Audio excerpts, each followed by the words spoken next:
बिस्मिल्लाहिर्रहमानिर्रहीम। अस्सलातु वस्सलामु अलैका या रसूलल्लाह, अस्सलातु वस्सलामु अलैका या हबीबल्लाह। अॼु उन ई मौज़ू जे मुतालिक़ गुफ़्तगू कंदुसि त क़ुरान मजीद में टे आयतूं आयल आहिनि त अल्लाह साईं इरशाद फ़रमाए थो क़ुरान मजीद में त शराब पीअणु हराम आहे, यानी शराब खे वेझो न वञो।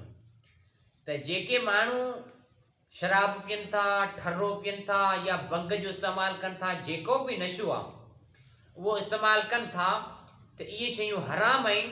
क़ुरान मजीद में बि इन्हनि खे हराम करार ॾिनो वियो आहे ऐं हुज़ूर अलैहिस्सलातु वस्सलाम जूं लातइदाद हदीसूं पाक आहिनि त शराब पीअणु हराम आहे। शराब जेको आहे माण्हू जे अंदरूनी तौरु जिस्म में खाऊ करे वञे थो।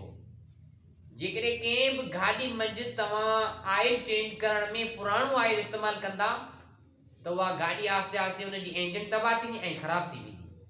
कंहिं बि क़िस्म जी गाॾी हुजे हलाइण जे लाइ तव्हां हुन में पेट्रोल जी जॻह ते पाणी इस्तेमालु कंदा, गाॾी ख़राबु थी वेंदी। इंसान खे अल्लाह साईं पैदा कयो आहे त इंसान खे इस्तेमालु करणु खपे पाणी, पर अॼुकल्ह इंसान जेको आहे पाणी जी जॻह ते भंग, शराब, ठर्रो इहो इस्तेमालु करे थो।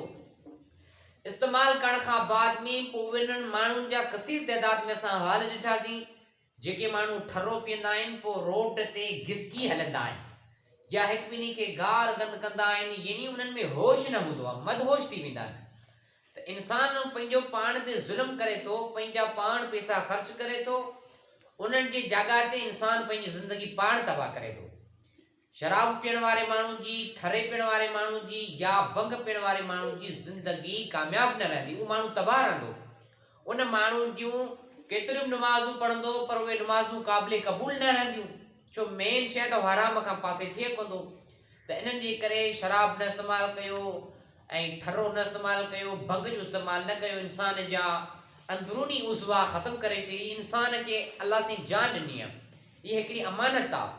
जेकॾहिं हिन अल्लाह जी अमानत में असां ख़यानत कंदासीं, इहो असां हिकिड़ी पंहिंजी जिस्म ते ख़ुदकशी करियूं पिया। असां वटि जेकॾहिं पैसो आहे, माल मिल्कियत आहे त असां ॿी सही तरीक़े सां इस्तेमालु कयूं। ज़रूरी न आहे त इन ई शराब में इस्तेमालु कयूं, इन में भंग में इस्तेमालु कयूं। त अल्लाह साईं सभिनी मुस्लमान खे हिदायत फ़रमाए त नशे खां पासो कयो, कहिड़ो बि नशो हुजे। नशो जेको माण्हू कंदो उहो कामयाबु न रहंदो, दुनिया में बि ज़िलत वारो रहंदो, तबाह ऐं बर्बादु रहंदो। ला तइदाद हुज़ूर अलैहिस्सलातु वस्सलाम जूं हदीसूं आहिनि त साईं जन फरमाइनि था हराम खे वेझो न वञो, शराब न पियो। इन्हनि शयुनि जो नोट कयो, इहे शयूं यादि रखो। असां मुस्लमान आहियूं, ईमान कलमे पढ़ण वारा आहियूं, त असां मुस्लमाननि खे खपे त शराब खे वेझो न वञूं, भंग खे वेझो न वञूं, ठरे खे वेझो न वञूं। इन्हनि शयुनि जो इस्तेमालु करण सां असांखे फ़ाइदो को कोन्हे, नुक़सानु आहे। असांखे नुक़सानु थिए थो, असांजे पैसनि जो नुक़सानु, असांजी जान जो नुक़सानु। अल्लाह साईं सभिनी मुस्लमान हिदायत फरमाए। वमा अलैना इल्लल बलाग।